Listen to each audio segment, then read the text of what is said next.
Boa noite para todos. Desculpe a demora, sempre tem esses probleminhas técnicos.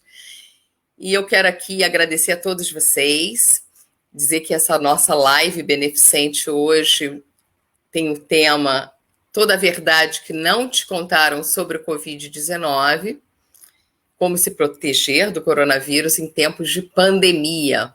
Nossa convidada especial hoje é a doutora Liane Mazzaroni, que foi formada, né, em medicina pela UFRJ.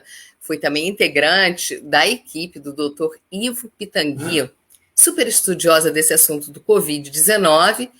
E ela, justamente quando tudo começou, essa onda, né, do Covid, ela estava no norte da Itália, onde que ela tem uma casa. E hoje, aqui a nossa proposta é ser uma live beneficente, já que a gente não pode abraçar as pessoas, que a gente possa abraçar de alguma maneira as pessoas que estão passando fome, que estão necessitadas. Então, assim, vai ser muito bom, vai agregar conhecimento para todos nós. E eu gostaria que você compartilhasse com as pessoas que queiram saber um pouquinho mais sobre Covid, com uma grande médica aqui do Rio de Janeiro, que é a doutora Liane Mazzaroni.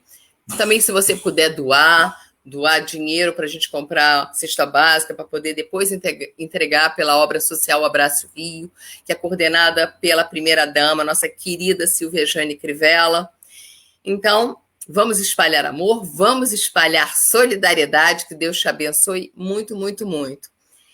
E nesse isolamento nós estamos separados, mas sempre juntinhos, de coração, de alma. Mais do que nunca, nós estamos juntos e conectados com aquele, né, que é o nosso Pai, o nosso Criador. E a gente agora está começando a pensar em muitas coisas. Nós estamos podendo refletir quais são os verdadeiros valores e princípios. E a nossa querida Liane está entrando aí no ar. Boa tarde, Liana. Liane Mazzaroni, como é que você está? Que prazer te receber. Eu espero poder esclarecer um pouquinho mais sobre o assunto que é tão polêmico aí hoje. Realmente, o assunto é polêmico, cada um diz uma coisa e as pessoas estão muito confusas, né? Então, aqui hoje, eu sou tua fã, tua admiradora, sei que você é uma pessoa muito estudiosa, nunca posso me esquecer que quando a sua mãe estava internada, que tudo aquilo que os médicos falaram, você contradisse tudo, porque você que veio com o diagnóstico certo, apesar dos médicos estarem falando uma coisa e você falou outra, porque você é ali certeira no diagnóstico. Então, eu queria pedir a vocês que estão aí ligados, né, na nossa live, para você compartilhar, marca o nome do teu amigo. Nós estamos tanto no meu perfil do Facebook como na página da nossa querida primeira-dama, que é Silvia, com Y, Silvia Jane Crivella. Então, compartilha, vai compartilhando, curte. É sempre bom você curtir, porque quanto mais você curte, mais o algoritmo do Facebook, ele traz para nós, pessoas também que estão interessadas nesse mesmo assunto, tá? Então, eu quero fazer uma primeira chamada, né, para você. Daqui a pouco a gente começa, porque as pessoas ainda estão entrando, né, para você poder fazer uma doação. Vou pedir, né, para colocar aqui a nossa conta de banco da Obra Social Abraço Rio, para quem quiser poder fazer uma doação, para que a gente possa adquirir mais cestas básicas para mais pessoas que moram em comunidades, que não têm mais o seu emprego, que realmente estão passando fome, tá? Então, a continha de banco, vamos ver se eu acho aqui a conta de banco. Espera aí. Bom, depois eu vou... depois eu vou ver isso, mas eu já vou começar então e peço perdão a todos pela nossa demora, tá? Liane, quais são os sintomas típicos de quem tem Covid? Então, a Covid, ela começa muito parecida com um resfriado, com uma gripe. Você pode ter febre, dor de garganta, mal-estar geral, então muita dor no corpo, porque esse vírus dá um comprometimento muscular também, então ele dá muita dor no corpo, muito abatimento, muito cansaço, pode dar uma coriza e uma tosse seca. que não é aquela tosse que tem muita secreção, entendeu? Sei. E Então, o olfato? pode falar. A perda do olfato do paladar, isso também pode ser considerado sintoma? Também é um sintoma inespecífico, porque outras coisas também podem dar perda de olfato e paladar. Mas na Sim. Covid é uma coisa que tem sido muito constante, entendeu? Entendi. Mas eu soube que tem dores de cabeça violenta, que as pessoas sofrem muito com a dor de Sim, cabeça que é porque violenta. geralmente quando a pessoa tem febre, dor muscular, você também tem dor de cabeça. Então, é porque faz parte do quadro muscular. Então, essa dor, essa adinamia, essa apatia que pega o organismo como um todo, geralmente ela vem acompanhada de dor de cabeça, dor muscular, cansaço. É um mal-estar geral que a gente chama. Entendi. Entendeu? Poxa, nós Agora, temos às aqui. vezes, algumas pessoas têm dor de garganta e algumas pessoas têm dor abdominal e diarreia. Já tivemos casos em que pacientes foram internados e entraram em cirurgia de urgência, como se fosse uma apendicite ou um problema abdominal, e era, na verdade, o processo inflamatório já da Covid. Entendi.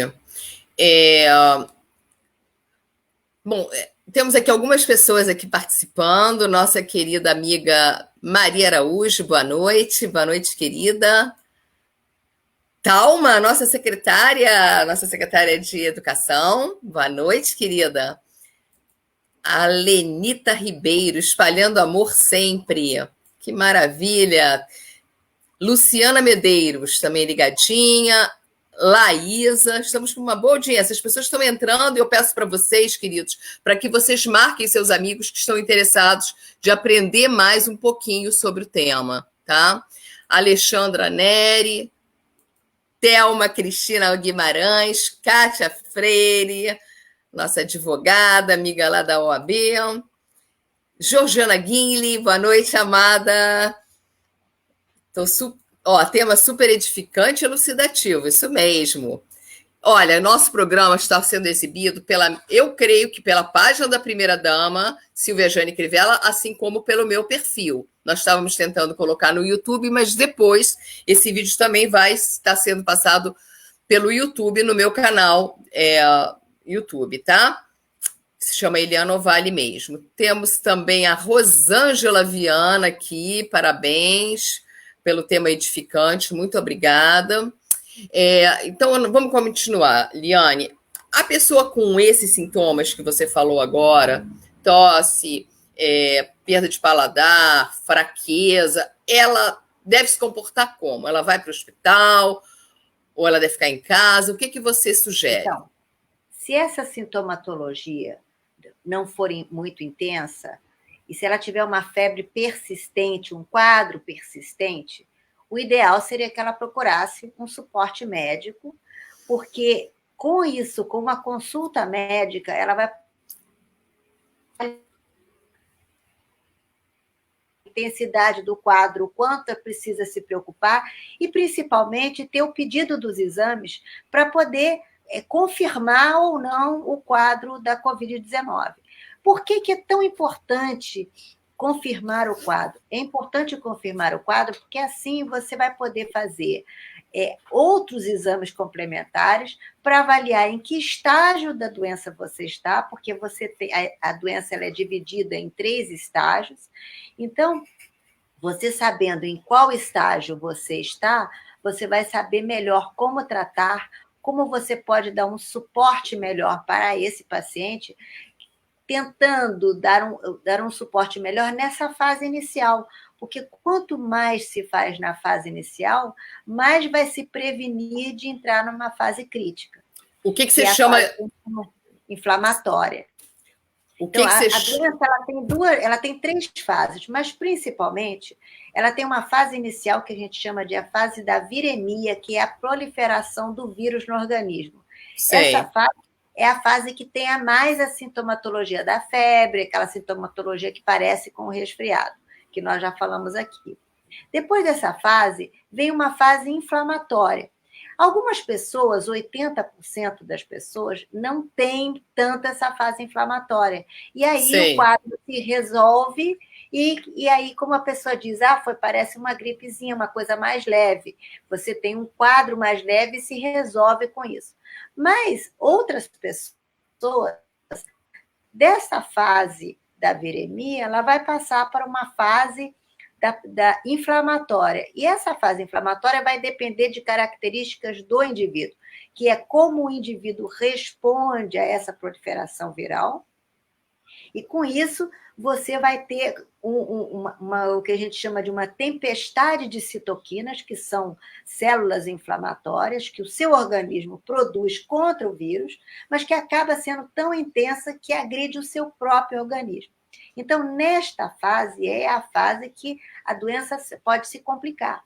Então, nesta fase, muitas vezes você tem que entrar com medicações para tentar diminuir essa resposta inflamatória violenta e você conseguir evoluir de forma mais branda.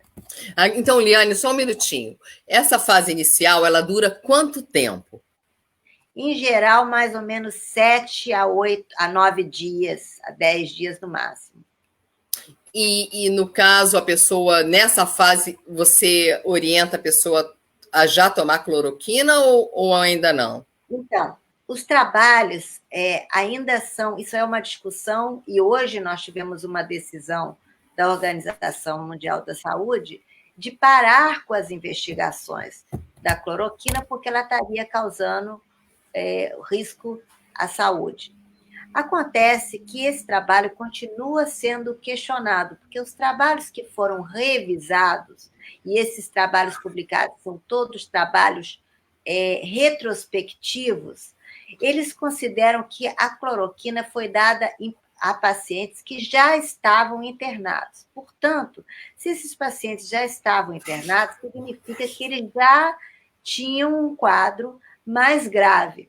Em alguns estudos, inclusive, como aquele do Amazonas, foram usadas doses altíssimas, muito mais altas do que as que se usa para outras doenças em que a cloroquina é indicada. Então, saiu, inclusive, da dose de segurança.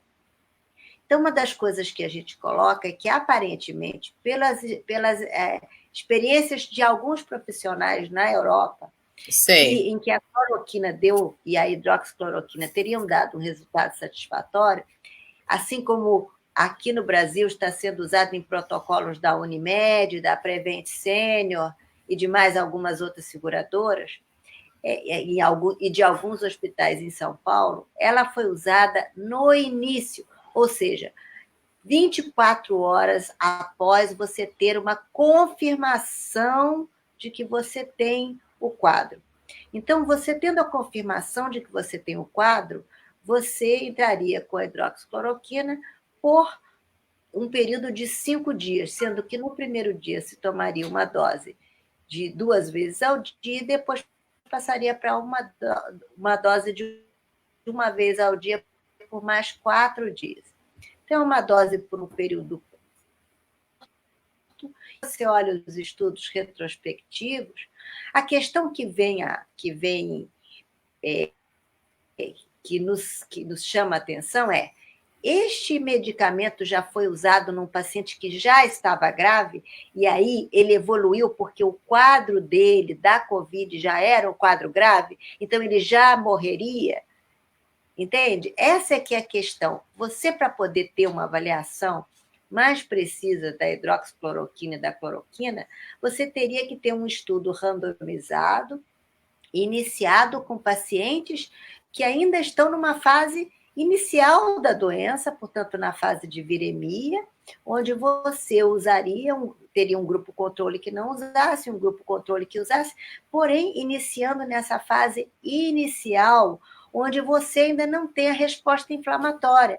Porque os pacientes internados, geralmente, eles são internados porque eles já apresentam a falta de ar, o quadro da pneumonia, e esse quadro já é um quadro inflamatório, onde você já tem marcadores inflamatórios no sangue importantes e que levam a esse quadro de pneumonia, com perda da oxigenação e daí a internação.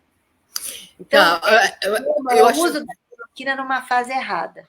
então, acho interessante de você estar falando de cloroquina, porque você já usou muito, né, nos seus Sim, tratamentos porque com pessoas com nós lúpus. usamos, nós usamos muito, faz parte da minha experiência, porque nós usamos muito em doenças autoimunes, principalmente lúpus discoide, que é o lúpus cutâneo, é o tratamento de escolha, é a hidroxicloroquina. E você usa não é por 5 dias nem 5 meses, muitas vezes são anos. E nós nunca vimos assim quadro de evolução cardíaca. O que acontece é que a COVID também agride a musculatura cardíaca.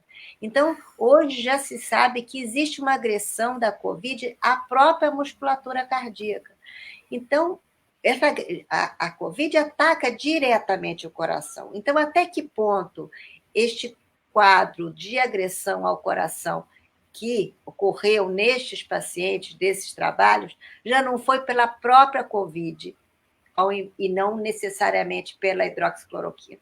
Então, o que a gente questiona é a necessidade de trabalhos com o uso da hidroxicloroquina e da cloroquina na sua fase inicial, porque existem trabalhos que mostram que a hidroxicloroquina e a cloroquina têm ação in vitro de redução da viremia a nível do tecido.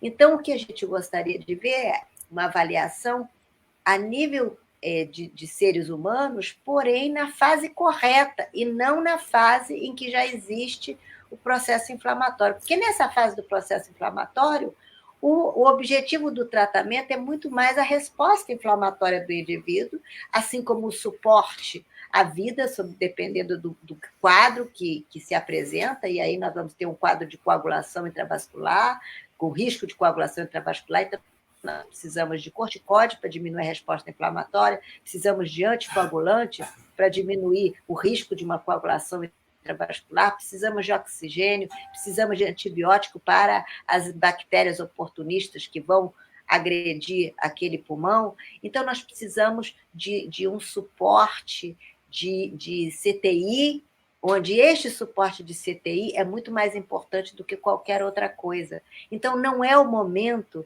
de se experimentar drogas do tipo hidroxicloroquina. A hidroxicloroquina ela é válida no período da viremia, que seria a fase inicial da doença. Os E esse 7, trabalho nós não temos. os 7 primeiros dias, no caso, a viremia dura 7 Exatamente. dias. Então, depois de 7 dias.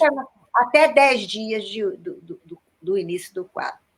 Entendi. Ela tem que ser iniciada nessa fase. Antes disso. Então, como você já usou, inclusive, né, a cloroquina em fases de doenças diferentes, aquela doença de autoimune, né, que é o lúpus e outras, queria saber quais são as manifestações dermatológicas que você pode usar a cloroquina. São várias. Você usa para porfiria cutânea, você tem várias doenças em que a cloroquina ou a hidroxicloroquina é nosso único tratamento. É mesmo. E você usa também para artrite reumatoide, apesar de que hoje você tem os biológicos que vieram a dar uma ajuda importante, mas é muito importante. No caso de doenças autoimunes, você tem o lúpus discoide, que é aquele que tem manifestação exclusivamente cutânea, também é a droga de escolha. Então, tem várias doenças autoimunes, são inúmeras, e em que a hidroxicloroquina é a única medicação disponível.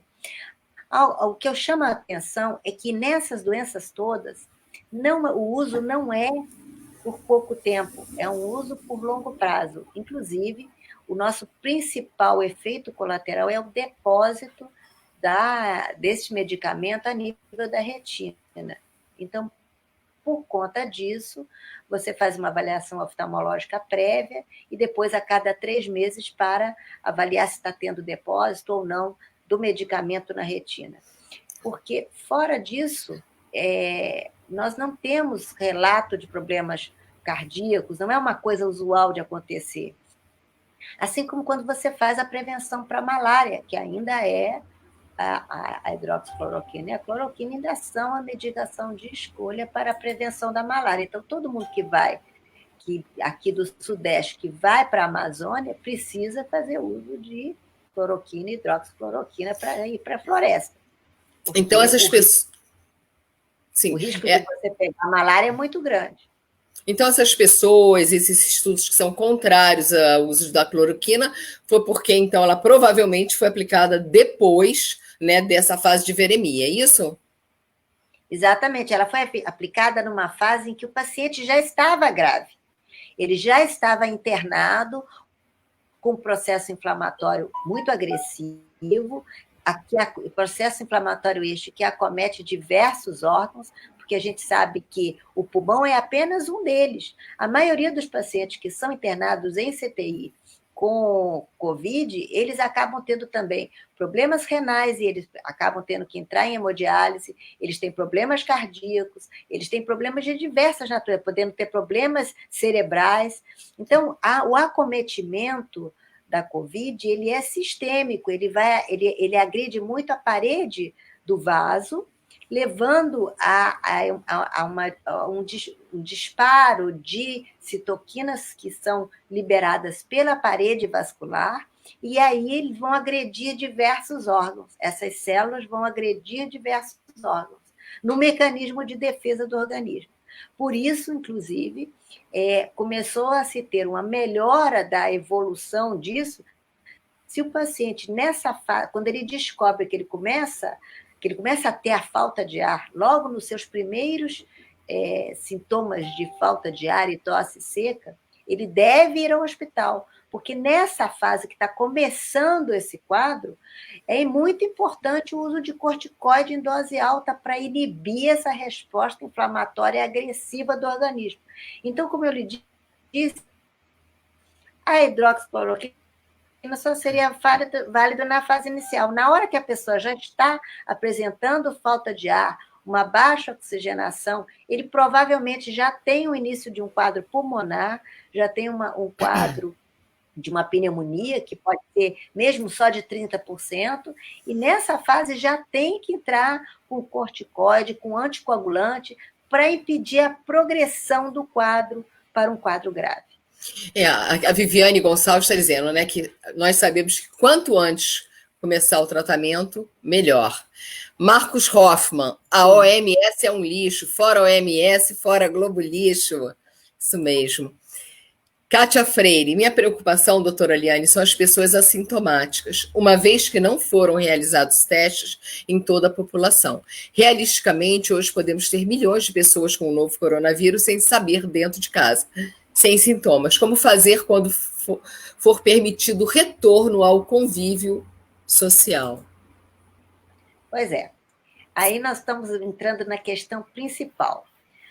Ontem mesmo, você pode ver que a Alemanha voltou a ter o convívio social, mantendo todas as condutas que são essenciais para você voltar à vida normal, que são manter a higiene das mãos múltiplas vezes, usar máscara, manter a distância de uma pessoa para outra.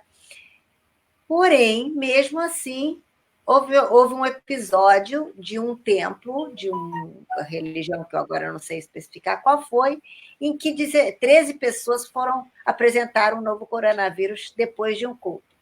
Então, é possível... isso aí é um problema que nós vamos ter que aprender a conviver com ele. Até nós termos vacina que realmente vai nos trazer a imunidade e permitir que nós voltemos a uma vida normal, e isso a gente não sabe quanto tempo vai levar para acontecer, podemos, assim, com muita sorte, imaginar que isso ocorra em 1 ano, mas não é uma coisa fácil, porque você, mesmo que na hora que você tiver, vai ter que ter o registro dela, depois escala, que não é uma coisa fácil, é um laboratório muito específico por causa então não é uma coisa que é tão fácil de produzir em grande escala. Então, assim, se nós conseguirmos isso em 1 ano, vamos ser uma vitória para o mundo. Mas nós temos que dizer assim, não vamos pegar de jeito nenhum. Porém, nesse período, nós temos que pensar o seguinte: não existe uma certeza de que o isolamento também nos impede de ter a doença. E aonde que nós observamos isso? As estatísticas mostram que por exemplo, em Nova York,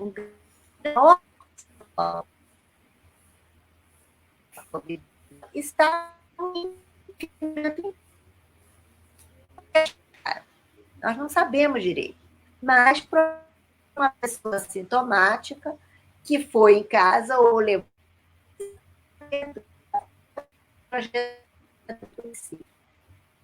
então, isso é uma realidade que é difícil, por isso que existem os estudiosos dizem que a gente precisaria sair, que o ar da praia, o ar puro, você mantendo uma distância, tem muito menos chance de você pegar num ambiente aberto do que num ambiente fechado. Entendeu? Entendi. Então, esses aspectos têm que ser levados em consideração, porque, no fundo, os estudos estatísticos que se baseando a OMS para mandar todo mundo ficar em lockdown, na verdade, ninguém sabe exatamente. Entendi. Porque não fizeram lockdown e estão conseguindo conviver com isso, e ao longo do tempo estão se mostrando relativamente favoráveis. Outro grande problema que nós temos aqui no Brasil é que foi feito lockdown em países onde as pessoas moram sozinhas, o número de pessoas por domicílio é pequeno. Aqui nós temos comunidades onde temos 10 pessoas por domicílio, em domicílios que são, em termos de tamanho, pequenos, para ter toda essa quantidade de pessoas. E aí nós vamos ter aquele eterno problema, que é como você resolver. Essas pessoas talvez não estariam melhor se elas pudessem andar pela rua e se conseguisse manter esse distanciamento. Então, eu acho que a nossa principal função no momento, mais do que tudo, é conscientizar as pessoas da importância do distanciamento social, da importância de usar a máscara da forma adequada, porque a gente vê muita gente na rua com a máscara no queixo, com a máscara... É verdade. Com a máscara colocada errada, ou colocando a mão na máscara toda hora, o que é um erro, porque se você usou a máscara para se proteger, a frente da máscara está contaminada, então você não pode ficar botando a mão na máscara todo o tempo. Então, esses aspectos de aprender a convivência com o coronavírus é muito mais importante, talvez, no meu ponto de vista, do que ficar em casa permanentemente. Outra coisa muito importante, aprender a limpar as superfícies, aprender a manter as superfícies com substâncias desinfetantes. Só que, assim, nós precisamos o quê? Que a nossos domicílios das comunidades, por exemplo, não falte água, tem água para lavar as mãos, tem álcool gel para poder passar, nos lugares, de modo geral, tem álcool gel para poder as pessoas passarem, usarem máscara, e as pessoas têm que se conscientizar de não ficar perto umas das outras, de dar aquela distância. Então, o que eu acho que é o grande problema que nós temos é que quando nós vamos, às vezes, nos subúrbios, nas periferias das cidades, nós não estamos vendo essas pessoas realmente conscientizadas com isso. Ou seja, quando elas podem sair de casa, elas se aglomeram. E elas precisam entender que elas podem sair de casa, porém elas não podem se aglomerar. Então, essa conscientização do que é realmente importante ainda não está atingindo essa população que tem menor escolaridade e que precisa realmente aprender a entender esses pontos. Oliane, em que momento, né, que o povo, que a população vai estar imunizada? Quando vai ser esse momento? Porque eu ouvi o prefeito Crivella falando 0,4%, que nós estamos em 0,3,99%. Como é que é isso? Explica para nós. Então, eu vou te explicar o seguinte. A verdadeira imunidade de rebanho, que a gente chama, que é aquela onde você tem um percentual da população, e essa população que estaria imunizada, ela passa a ser uma barreira para o vírus se proliferar. Então, a gente vai ter um foco aqui, outro acolá, mas não vai ter um espalhamento da doença. Sim. Porém, essa imunidade de rebanho ocorre com um percentual acima de 60% da população. O que foi observado? Foi observado agora que a França, por exemplo, que acabou, que está saindo do isolamento e voltando a uma vida com essas particularidades que nós acabamos de falar, distanciamento, etc. e tal, foi observado que, baseado em testes estimativos que foi feito na população, que somente 5% da população efetivamente estava imunizada e tinha contraído e estava imunizada. Ou seja, 5% é muito pouco para você ter uma imunidade de rebanho. Então, acredito eu que essa imunidade de rebanho não vai acontecer ainda agora durante essa fase. Ela vai ter a sua curva de aumento, diminuição, mas existe um risco de uma segunda onda, ter outros focos. A minha crítica ao que está sendo feito no momento é o seguinte: para você ter um controle da doença, seria fundamental a gente ter uma maior testagem, porque na hora que nós tivéssemos as pessoas que fossem positivas, essas pessoas positivas tinham que ser isoladas. Em vez de nós fazermos isolamento de todo mundo e parar de trabalhar, nós tínhamos que testar muito e isolar. Bom, você está com doença, então você vai lá para aquele hotel. Cria lá o hotel do Covid e bota todo mundo lá. Todo mundo que tiver a doença vai para lá. Vai sair muito mais barato, porque a economia vai voltar a funcionar. Porque o Estado também vai ganhar dinheiro, porque tem a economia funcional, os impostos estão sendo menores, não se gera impostos, não se gera renda, não se gera riqueza. Então, o que você precisaria fazer é testar muito, e testou, identificou que aquela pessoa tem a Covid, se ela mora num lugar que tem muita gente e ela não tem como fazer isolamento, ela tem que ser isolada numa área específica. Agora, a Thelma... Mesmo que ela não tivesse, mesmo que ela não tivesse um quadro grave, um quadro brando, mas ela, com o quadro brando que ela tem, se ela sair na rua, e eu já sei de casos de pessoas que tinham quadro brando, eu falei assim, não, mas eu estou bem, eu preciso trabalhar, eu vou para a rua. Mesmo sabendo que pode contaminar outras pessoas, o que é temerário. Mas a nossa sociedade não existe ainda o desespero pela necessidade de trabalhar é muito maior do que o pensamento de eu posso contaminar outra pessoa. Determinados países, os países nórdicos, têm muito nórdicos da Europa, eles têm muito essa a sensibilidade da preocupação com o outro. Mas eles também têm uma estrutura de governo que pode lhes dar um suporte grande para eles ficarem em casa e para não contaminar o outro. Aqui nós não temos isso. Então, aqui, a pessoa que deixa de trabalhar, ela vai deixar de sobreviver. Então, ela vai acabar que ela não vai deixar de trabalhar e ela, mesmo sabendo que ela tem o Covid, ela vai andar para a rua. E aí é que está o nosso problema. A Thelma Cristina está falando, o uso correto da máscara por longo tempo é bem difícil. E a Rosane Abreu também perguntou se a gente vai ter que usar máscara até o dia que chegar o teste, a vacina. Então, o problema da máscara é a máscara. Você está em casa, você não precisa usar máscara. Mesmo com as pessoas todas que estão na sua casa. Ah, é? Porque todo mundo que está em casa já está convivendo com as mesmas bactérias e vírus do ar. Entendi. Então, não cabe você usar máscara em casa. Cabe você usar máscara. Por exemplo, você vai trabalhar. Se você está na sua sala e só tem você, também não precisa usar máscara. Ah, sim. Você só vai poder você usar máscara quando você for sair e entrar num lugar onde tem um monte de gente junto. Então, você vai estar com pessoas que possam passar por você com menos de 2 metros de distância. Aí você tem que estar com a máscara.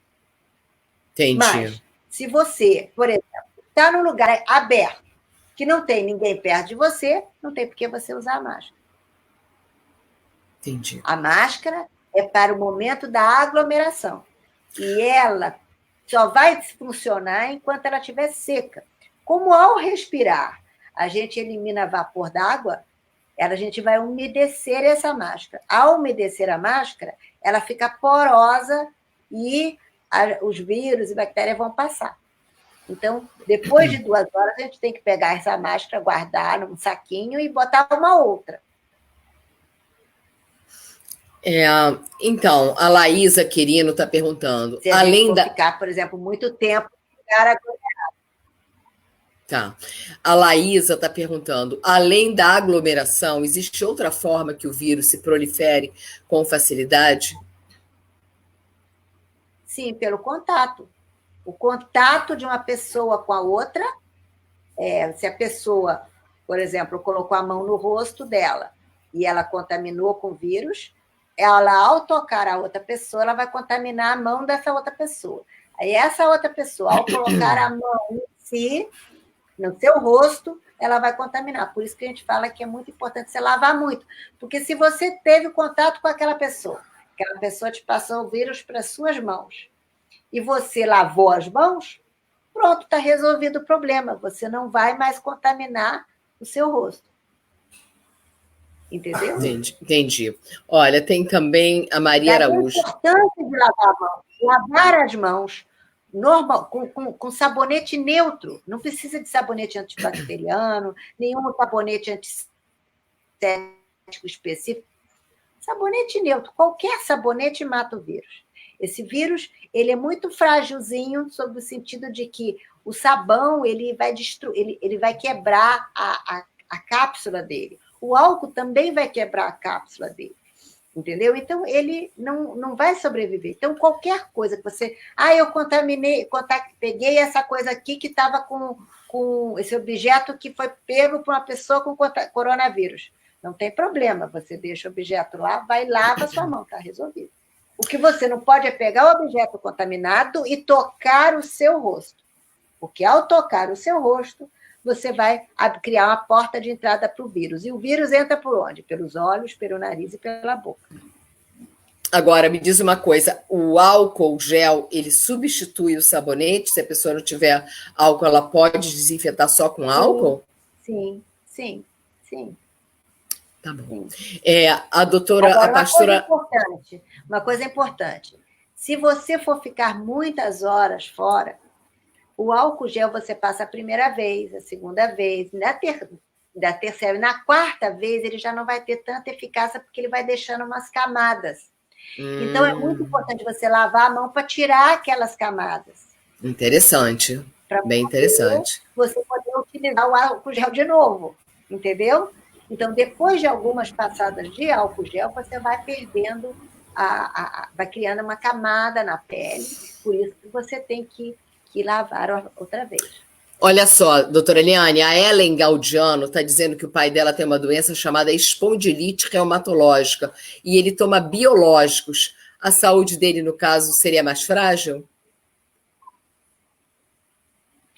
Pois é, essa era a questão. No início, quando começou lá para início de março, acreditava-se que tomavam imunossupressores, que o biológico é o imunossupressor, eles teriam mais risco.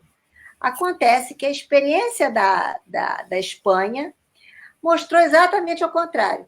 As pessoas que tinham doenças autoimunes e que faziam uso de biológicos desenvolveram um quadro muito menos agressivo. É mesmo? Provavelmente ratificando aquele ponto que nós falamos no início da evolução da doença, que é quando você tem uma evolução, depois que você passa a fase da viremia, você passa para a fase inflamatória. E essa fase inflamatória é uma coisa que depende do indivíduo e algumas pessoas têm uma resposta muito violenta, por isso que elas ficam muito graves. Quando a pessoa toma o biológico, essa resposta não vai ser tão agressiva, porque ela já está previamente imunossuprimida. E é por isso também que, na Europa, muitos pacientes usaram, durante essa fase, o tocilizumab, que é um outro biológico usado para artrite reumatoide, que mostrou um efeito positivo justamente por ser imunossupressor. Porque quando a doença veio da China, veio uma orientação dos chineses de que nós não deveríamos usar corticoides. Então, ficou todo mundo com medo de usar corticoide. Até que, com o desenvolvimento das histopatologias, porque a Itália e a Espanha resolveram fazer patologia dos pacientes falecidos por Covid, e eles descobriram que o quadro inflamatório era muito mais vascular, eles conseguiram identificar o tipo de quadro que evoluía e um grande comprometimento que a gente chama da coagulação intravascular. Essa coagulação intravascular não sofre tanto. Ele não sofre tanto só pela pneumonia, ele sofre porque também o oxigênio não circula no sangue. Olha, e por isso é tão importante. Liane, tem muitas perguntas. Então, assim. Obrigada, Liane. Olha só, temos muitas perguntas do público. Eu também tenho algumas perguntas a te fazer. Então, eu queria avisar o pessoal que essa live deve durar ainda uns 40 minutos daqui para frente, e que vocês também marquem o seu amigo, a sua amiga, que precisa se esclarecer um pouco mais, tá? Marca aí no teu Facebook e convida ela para assistir, porque a doutora Liane é muito capacitada nesse assunto. Georgiana Guinle, sim, Marcos Hoffman, verdade. Existem nos bastidores dessa Matrix um verdadeiro pool de empresários que querem hegemonizar a descoberta de remédios anti-Covid caríssimos e cartelizar a sua venda posterior. Tudo advém da truculenta e abjeta indústria do vírus chinês. Isso aí, Georgiana, obrigada pela tua participação. Eu vou fazer só um comentário com relação a isso. Assim, eu não tenho nenhum, mas eu acho muito estranho que hoje a OMS tenha proibido os estudos, uma vez que, assim, por que não fazê-los? Não, eu não consigo entender por que não fazê-los e por que essa quase como uma perseguição à hidroxicloroquina, cujo uso seria num período tão pequeno. Então, assim, e numa fase tão inicial, e aí eles fazem trabalhos mostrando a aplicação numa fase equivocada, doses muito altas, que esse estudo feito no Amazonas é um estudo muito suspeito, porque usou doses, mais de 4 vezes a dose preconizada, ainda assim, ele não tinha uma autorização do CONEP, essa autorização foi aparecer depois do estudo publicado, com data posteriori, muitas coisas estranhas acontecendo. Incrível, né? Então, vamos aqui a alguma pergunta. Tem a Mariana Mel, que está perguntando uma coisa interessante. Se os olhos podem passar o vírus? Não, o olho não passa vírus porque ele não projeta o que a gente chama de microdroplets, que são, quando a gente fala, a gente libera microgotículas de água. Essas microgotículas, o vírus, que é muito pequeno, ele se sustenta nelas.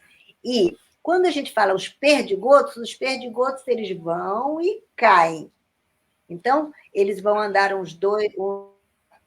mais ou menos 1 metro. Já os microdroplets, que são as microgotículas, que a gente conseguiu identificar através de câmeras especiais de fotografia, eles ficam em suspensão no ambiente por um tempo. Acontece aberto, o vento leva eles embora. E se você está num ambiente fechado, eles ficam flutuando ali e permite que, se você passa esses microdroplets batam no seu olho e você consiga pegar. E, inclusive, foi feito um experimento, um estudo em cima de um caso que aconteceu na China, num restaurante. Uma pessoa contaminada foi numa mesa, e aí 12 pessoas pegaram a Covid neste ambiente. Essas 12 pessoas que pegaram estavam na mesa que a pessoa estava sentada e nas duas mesas dos dois lados. E as 3 mesas eram supridas com o mesmo aparelho de ar-condicionado, que rodava o ar por ali. Então, o que aconteceu? Aconteceu que essa circulação do ar, enquanto a pessoa que estava contaminada foi falando, foi carregando esses microdroplets que acabou contaminando as pessoas que estavam em volta. Meu Deus, que coisa! Então, uma coisa importante que a gente observa é ambientes abertos dificultam a contaminação do vírus. Por isso, quando você fala em lockdown ou de proibir as praias, é uma coisa meio controversa, porque se a gente fizesse uma doutrinação importante da população e a população entendesse que ela poderia sair, mas que ela tinha que ficar todo mundo afastado uns dos outros, talvez não tivéssemos o problema, porque o ambiente, o ar aberto do mar é uma coisa muito saudável, ele é desfavorável à proliferação do vírus. Porém, se ficar todo mundo juntinho, não vai adiantar. Agora, doutora Liane, e se a Sônia Vieira está perguntando, e se chegar uma pessoa na nossa casa, nós temos que ficar de máscara, ou a pessoa que chegou da rua, que não é uma pessoa do convívio? Então, o ideal é que a pessoa esteja de máscara, não você que está na sua casa. Entendeu? Tá, entendi. Essa é que é a coisa. Agora, se ela for fazer alguma coisa, vamos supor, vem o encanador, e ele for ficar lá cuidando no banheiro, está longe de você, ele pode ficar sem máscara. Mas ele fica num ambiente... Depois, o que você faz é, quando ele for embora, você vai lá, higieniza toda a região onde ele ficou e lava as suas mãos, antes e depois. Antes e depois. Liane... O antes e depois aqui é muito importante. Vou te dar um exemplo. Você chegou em casa e vai tirar a máscara. Você tem que lavar as mãos antes. Tirou a máscara pelos elásticos. Lavou a mão depois. Você tem muito que lavar as mãos antes e depois de fazer cada coisa. Tem muita gente já criando... Vai passar a mão no rosto. Tem que lavar a mão antes e depois. Entendeu? Esse hábito é que eu acho que talvez não tenha entrado na cabeça das pessoas. Que as pessoas falam assim, mas eu já acabei de lavar, mas você pegou na coisa, ou você higienizou o ambiente. Você tem que lavar a mão de novo. Entendeu? Porque a mão... Aí você vai me perguntar, adianta botar a luva? Eu tenho um questionamento com relação à luva. Se você vai fazer uma higienização e tal, você pode botar a luva, faz a higienização e tira, tendo cuidado de tirar a luva por aqui, sem tocar na parte que ficou externa. Você tem que tirar ela para ela beirada e virar ela ao contrário. Isso é uma coisa importante. Outra coisa muito importante é que quando você sai, por exemplo, você vai ao mercado e você vai de luva, existe um risco de você ajeitar o cabelo, por exemplo. Se você tiver contaminado com vírus na sua luva, vai ser muito mais fácil o vírus vir para o cabelo se tiver na luva do que se tivesse na sua mão. Porque a mão, você toda hora passa um álcool gel. Entendeu? Mas a luva... Tem muita gente já desenvolvendo TOC, né? Transtorno obsessivo compulsivo. Bom, olha só, o Rui Correia... Uma coisa muito importante é não ficar neurótico nem paranoico com isso. Por isso que eu estou dizendo, você está em casa, as pessoas que estão em casa, Não tem problema de você abraçar, de você estar junto, porque vocês estão convivendo no mesmo ambiente. Opa, vou dar Tá? um montão de beijo hoje, então, que eu não estava dando. Pois é, Muito então bom. isso é muito importante, porque você acaba ficando muito paranoico e isso acaba afetando a cabeça piora a imunidade, você vai numa sequência de pioras, né? Um dos problemas que nós temos aqui é que nós começamos o nosso isolamento, digamos assim, muito cedo, com pouco teste.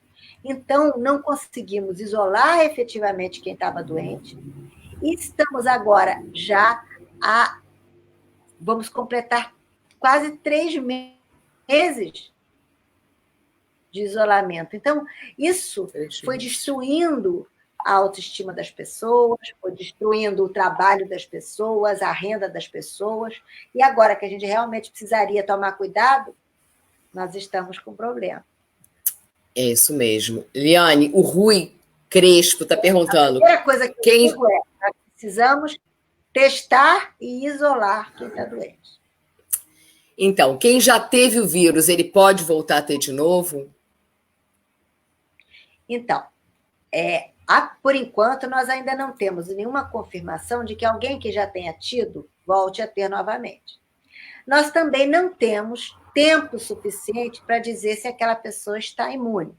O que nós temos é que, quando nós fazemos um teste de sorologia num paciente que já teve, você vai ter uma sorologia de IgM negativa e uma IgG positiva, mostrando que aquela pessoa tem anticorpo contra o vírus. O que nós não sabemos é: este anticorpo vai garantir que a pessoa não tenha de novo? E por quanto tempo? Nós não sabemos ainda. Verdade. Entendeu? Tem aqui... Nós não sabemos ainda quanto tempo, porque o que acontece? Outras vacinas foram tentadas para o coronavírus no passado e observou-se que o coronavírus não dava imunidade. Depois de mais ou menos uns 2 anos, a pessoa volta a ficar suscetível. Isso ainda não está muito claro, porque nós nunca tínhamos tido um coronavírus, a não ser o SARS-CoV, que foi o primeiro de 2003, mas, assim, a epidemia não durou tanto tempo, nem foi tão ampla, que, se continuasse a pesquisa, as pesquisas foram abandonadas. Então, por isso, nós não temos essa informação hoje. Alessandra, a questão não é evitar a disseminação, e sim retardar essa disseminação, porque no momento não temos hospitais para atender um fluxo grande de pessoas, caso o número continue subindo. Poderia comentar, doutora? Sim, eu diria sim e não essa observação. Realmente, tem pessoas que acham que todo mundo vai ter. A questão é: como você tem um percentual, talvez não tão grande, mas também não é pequeno como o de uma gripe, por exemplo, que desenvolvem uma resposta imunológica muito agressiva e, consequentemente, uma evolução de um quadro grave, você tenta afastar e atrasar e isolar as pessoas doentes, pensando na possibilidade da vacina. Porque, se você acha que nunca vai ter a vacina, então nós temos que pensar que todo mundo vai ter que pegar mesmo, porque uma hora não vai ter jeito. Acontece que, se você conseguir isolar as pessoas doentes, conseguir fazer com que a gente não tenha mais nenhum caso, quando isso acontecer, teoricamente, nós estamos livres por um tempo, até vir alguém de fora que traga de novo. Foi o que aconteceu com a China. A China ficou sem, aí começou a voltar os chineses que tinham ido embora, e, ao voltarem, começou a aparecer quadros de infecção de pessoas que vieram de fora. Mas aí o que eles fizeram? Testaram bastante e isolaram aquelas pessoas que ficaram doentes. Por exemplo, teve um condomínio lá que teve 17 casos, todo mundo no mesmo prédio. Foi, isolou. Então, é fundamental no controle o teste. Não há como você fazer controle, você fazer uma epidemiologia, você fazer uma avaliação sem teste. Então, essa minha crítica, quando o ministro Mandetta estava no Ministério da Saúde, porque ele disse assim, nós não vamos testar. Eu me lembro que logo no primeiro dia que o Ministério da Saúde falou test, test and test, quer dizer, testar, testar e testar, o Mandetta falou, nós não vamos testar porque nós não temos teste e não temos condições de ter. Aí, 2 dias depois, a OMS falou, vocês podem vir buscar o teste aqui, a OMS vai dar. Obviamente, ela pode até não ter dado em quantidade suficiente, nem tão rápido, mas não há como você, epidemiologicamente, fazer um controle de uma epidemia deste porte sem teste. Porque sem teste você não sabe aonde está tendo a disseminação. Porque se você tem uma disseminação, por exemplo, num bairro do Rio de Janeiro, você pode isolá-lo e não deixar mais ninguém dali ir para outro lugar. E quando passou 15, 20 dias, não tem mais caso nenhum, você libera. Mas aí você não vai espalhar ele para a cidade toda. Então, esse isolamento de quem está contaminado é fundamental. Um outro ponto que eu queria muito falar aqui é um ponto que está sendo esquecido na nossa administração em todos os níveis, que é o seguinte, nós temos os médicos de família. Os médicos de família conhecem as comunidades, conhecem as famílias, eles poderiam ser usados para poder descobrir aonde estão os focos. E aí, fazer este trabalho epidemiológico de, tem um foco ali, vamos isolar logo. Esse trabalho epidemiológico nós temos o material humano para fazer isso, que são os médicos de família, e não estamos usando. Nós temos já uma estrutura montada para essa investigação que não está sendo utilizada. E é um trunfo, porque isso seria a coisa mais poderosa para descobrir onde estão os focos e isolá-los. Doutora, por que não há ampla divulgação, como vem sendo feita, da cloroquina, da utilização de compostos como ivermectina e azitromicina, entre outros? Há diferença do efeito em relação à cloroquina para pacientes na fase inicial? Não seria mais seguro usar esses? A parte você já respondeu, né? O que acontece é o seguinte, a ivermectina, assim como o medicamento do Anitas, que são antiparasitários, junto com a hidroxicloroquina, foram medicamentos que foram testados in vitro. In vitro quer dizer em colônia de células. Sim. In vitro. E foi detectado que esses medicamentos eram viricidas. Então, eles matavam o vírus in vitro.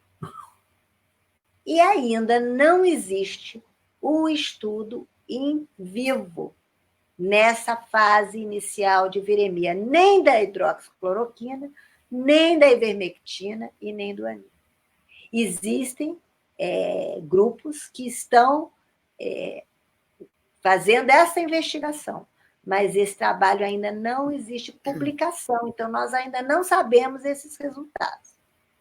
Entendi. Então, assim, se você faz uma consulta médica, você, junto com seu médico, pode discutir os prós e os contras de usar e como usar, e assinando um termo de consentimento, sabendo de que não existe comprovação científica de que aquilo vá produzir o efeito desejado de prevenção, aí, neste comum acordo e com este termo de consentimento, você poderia, junto com o seu médico, ter a possibilidade de que o seu médico prescrevesse para você, como paciente, essas medicações, mas não existe comprovação científica nenhuma a respeito.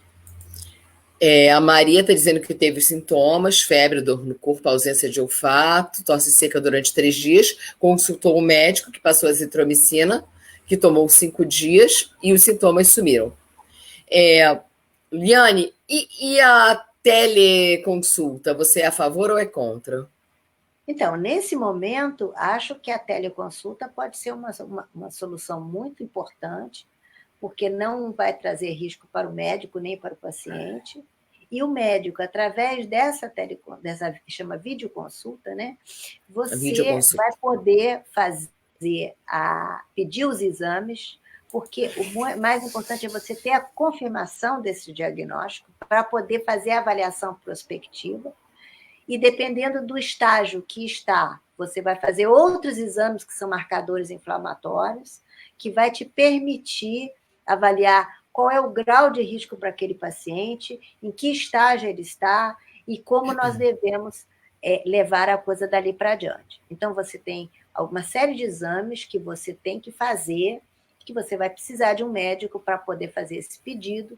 Então, neste momento, logo que você tem o início do quadro, o ideal é você procurar o médico, porque você vai discutir os seus sintomas, ele vai pedir os exames, você vai fazer os exames, e esse exame, em vindo positivo, ele vai te pedir outros exames marcadores, ou vai pedir tudo junto, tudo vai depender da história que você vai contar, e aí vai definir a medicação em cada fase do quadro. Porque não adianta você também só ir no médico. Esse médico que vai te fazer a consulta, ele vai te acompanhar naquele período e vai te falar, não, agora você faz isso, agora você faz aquilo, e aí vai mantendo essa avaliação e orientando, que é muito importante. Olha só, tem aqui uma... É muito importante você fazer prevenção. Tudo que você faz no momento adequado vai ter menos risco do que você deixar a coisa ficar uma coisa grave. Eu queria fazer uma observação de que a azitromicina é um antibiótico. Zinate, que também estão colocando aqui, é um antibiótico. E muitos médicos, às vezes, na dúvida, estão prescrevendo um antibiótico na seguinte conduta. Bom, se você tiver uma amigdalite e essa amigdalite for bacteriana, você vai tomar um antibiótico, ela vai melhorar, e aí não precisa, problema resolvido. Aí, se não melhorar, é porque você tem Covid. Então, na falta de teste, muita gente está fazendo isso. Eu, pessoalmente, não concordo com essa conduta. Eu acho muito ruim você ficar dando antibiótico sem você ter certeza de que você tem um problema. Até porque antibiótico não é a solução para o vírus. Tá? Então, você precisa... ele funcionava com a hidroxicloroquina porque ele tinha uma participação já observada junto com a hidroxicloroquina. Inibe a conexão do vírus na célula, o outro inibe a entrada na célula. Então, existe uma conexão farmacológica de uma droga com a outra. Mas ela sozinha, não necessariamente. Se com ela sozinha você melhorar, tem boa chance de que não era Covid, que era um problema bacteriano. Sei. É porque tem muita gente tomando azitromicina, né? Muita gente mesmo. Pois é, mas presta bem atenção, isso não é uma coisa boa, porque a azitromicina é um antibiótico potente para se tratar uma pneumonia, e aí se começa todo mundo a usar azitromicina assim, indiscriminadamente, daqui a pouco nós vamos perder esse antibiótico como um bom antibiótico para tratar a pneumonia. Entendi. É por isso que é tão importante a consulta médica. É na consulta médica. E os exames, você tem que ter a confirmação diagnóstica. Tá. Qual é a alimentação? Existe alguma alimentação para a pessoa poder evitar? Antes de falar da alimentação, eu queria chamar a atenção para uma coisinha. Eu tenho um paciente que eu tô acompanhando, e eu só queria chamar a atenção, porque normalmente você fala assim, bom, se a pessoa teve Covid, ela tem que ficar de quarentena 15 dias. Acontece que eu tenho um paciente que já, no 26º dia de Covid confirmado, foi feita uma nova sorologia, e a sorologia mostrava que a IgM continuava positiva, ou seja, enquanto a IgM ainda está positiva, essa pessoa transmite... O que é IgM? O que é IgM? Fala o que é IgM, porque muita gente não sabe. A sorologia, você tem IgA, IgG, IgM, são marcadores para você ver os anticorpos. Quando o anticorpo IgM está positivo, é porque você está com o quadro. E muitas vezes, esse quadro da Covid dura mais do que os 15 dias, porque nós já temos pacientes que nós fazemos o exame de controle com a sorologia para ver se ele já negativou e ele ainda tem uma sorologia de IgM positiva, mostrando que ele ainda corre o risco de estar transmitindo o vírus. Olha. com 26 dias. Daí a importância de você fazer o exame também no acompanhamento, para ter certeza de que aquela pessoa não transmite mais o vírus para outras. É bem sério isso. Agora pode falar da parte de alimentação, que eu te interrompi.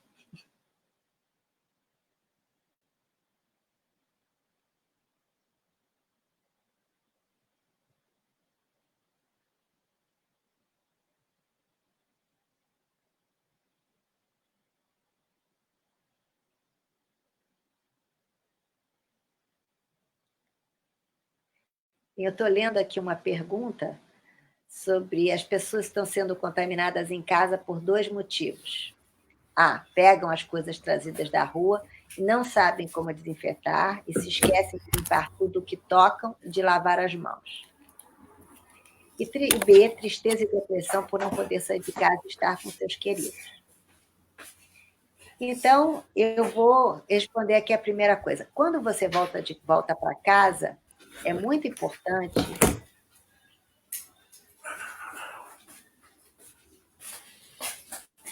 Quando você volta para casa, é muito importante que você lave. Primeira coisa ao entrar em casa, lavar as mãos. Depois que lavou as mãos, tirar a máscara pelos elásticos. Nunca pela frente, nunca tocar a frente da máscara. Depois disso, você vai pegar os objetos que você comprou, vai colocar debaixo do tanque ou da pia e vai lavar com detergente.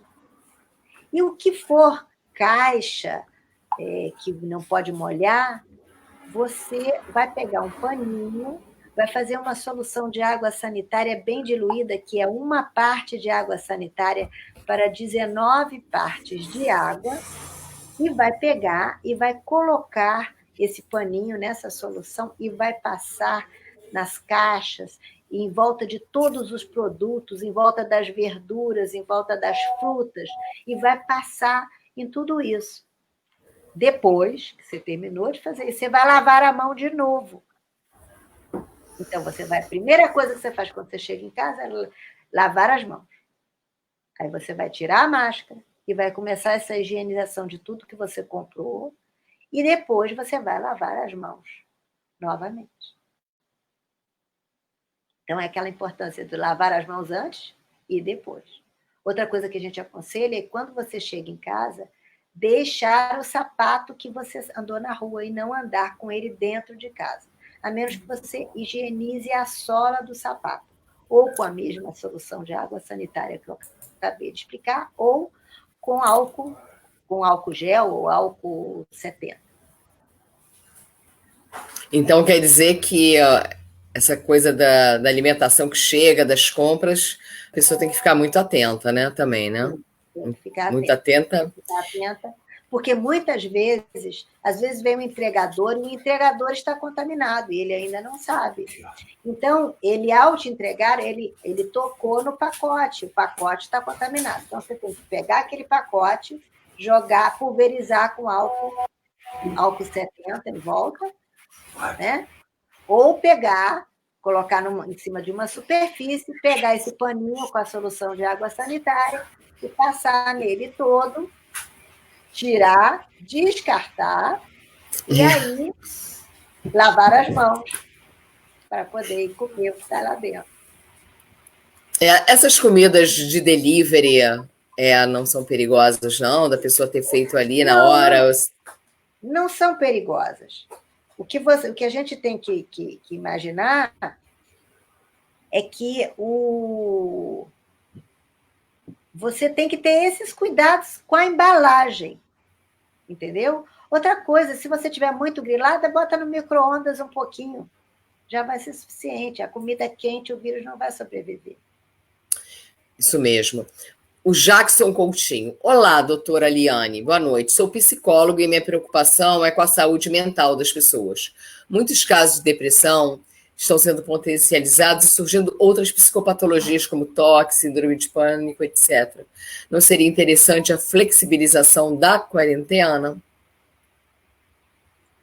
Então, eu já falei aqui a minha opinião a respeito disso, que eu acho que baseado nos trabalhos que existem, você sair ao ar livre e mantendo o distanciamento seria uma coisa bastante saudável.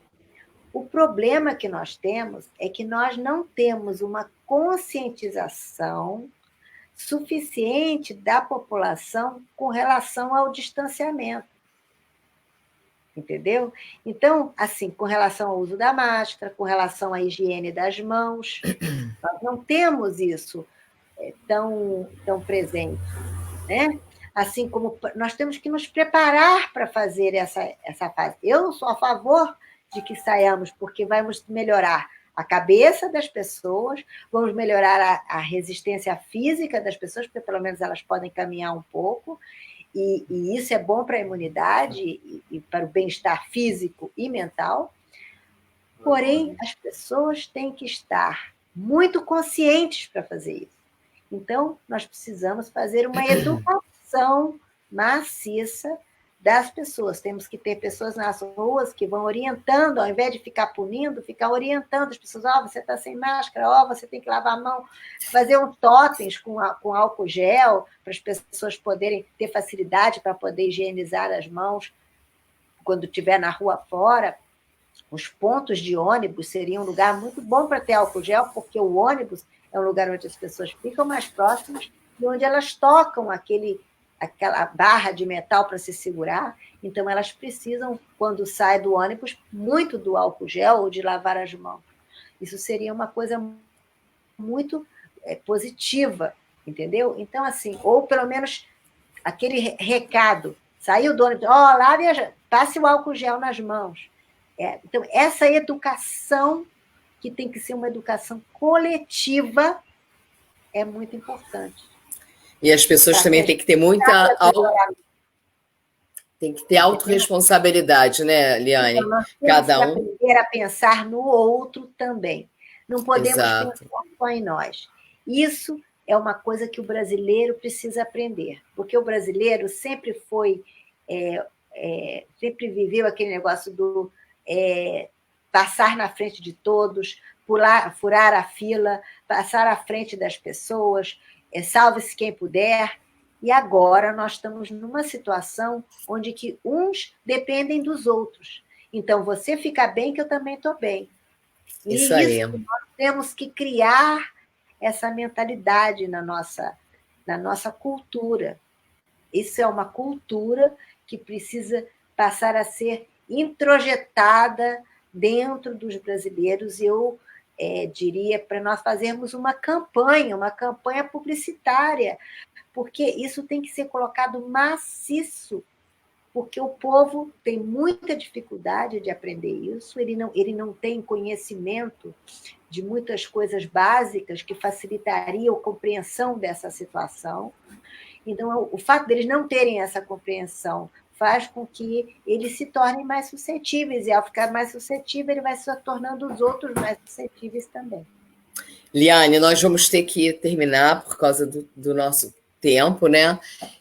Queria suas considerações finais e também avisar o pessoal que às 20h vai ter no Facebook do prefeito uma live também sobre a situação atual. Então, fiquem ligados. Por favor, Liane, as suas considerações finais. Bom, eu estou aqui disponível, se precisar, na medida que vai tendo evolução, porque esse é um assunto que nós vamos tendo uma evolução de pesquisa e de conhecimento diariamente.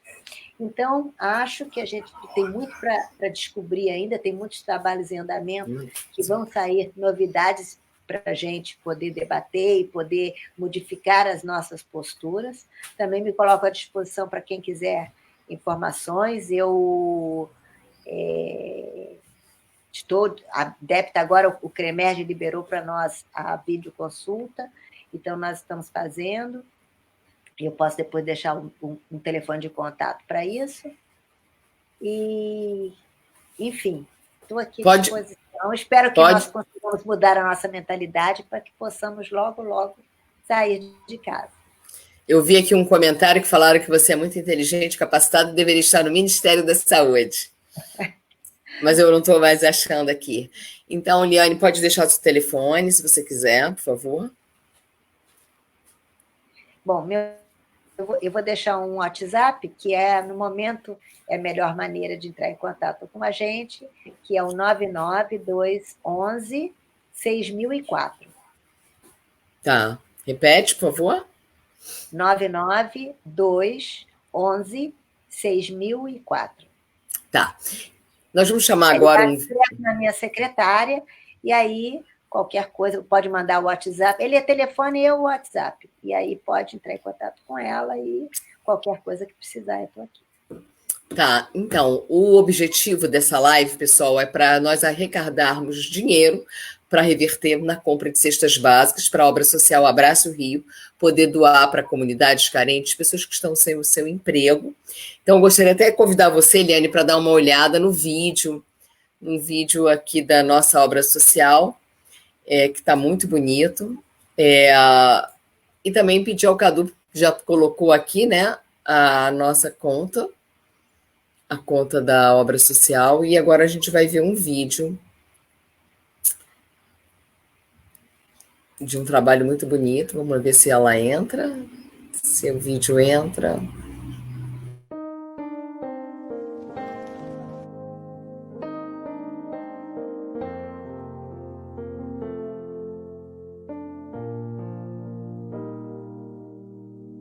Deus está aqui neste momento. Sua presença é real em meu viver. Entregue tua vida e teus problemas. Fale com Deus, Ele vai ajudar. Minha casa não tinha nada. Essa cesta veio no momento certo para nos ajudar, a mim e muitas pessoas que estão aqui pegando. Eu agradeço muito. Abraço Rio e a comunidade chinesa. Ligar para minha tia que é cadeirante, que estava realmente precisando, recebe um salário mínimo, então chegou numa boa hora, por causa dessa epidemia, as coisas têm faltado, mas Deus tem provido as coisas lá na casa dela. Então, assim, eu quero agradecer a obra social. Muito obrigada.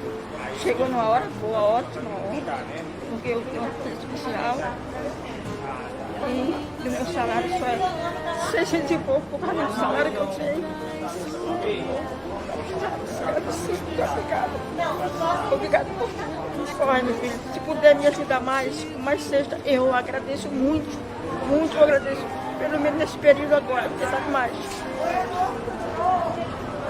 Quero que vocês me ajudem, seja o jeito que vocês puderem, mas que vocês me ajudem com uma cesta, o que vocês puderem. Eu agradeço. Deus que abençoe a vocês. Noite traiçoeira, se a cruz pesada for, Cristo está. Em ótima hora, porque eu trabalho, até trabalho, mas no momento eu tô parada. Porque eu não tô conseguindo fazer faxina, não tô conseguindo fazer nada. Então veio um momento bom. Obra social, abraço Rio aí, por favor. Sorrindo.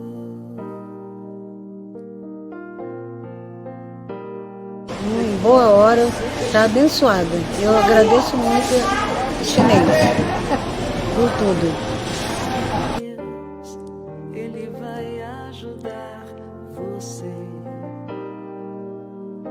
Após a dor, vem a alegria. Olá, amigos. Viemos aqui para fazer um agradecimento especial à comunidade chinesa, à Câmara de Intercâmbio Cultural Brasil-China, na pessoa da querida Márcia Wu, nos doaram 755 cestas básicas para distribuirmos nas comunidades carentes.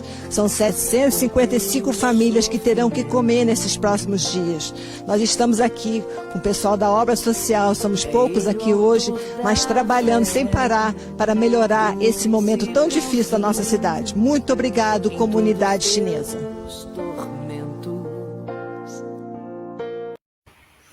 Então, obrigada, Eliane, tá, pela tua participação. Foi brilhante. Eu vou continuar aqui, porque eu vou falar mais um pouquinho. E valeu mesmo, tá? Deus te abençoe muito. Obrigada, Eliane. Também. Boa noite. Boa noite. Então, pessoal, na quinta-feira,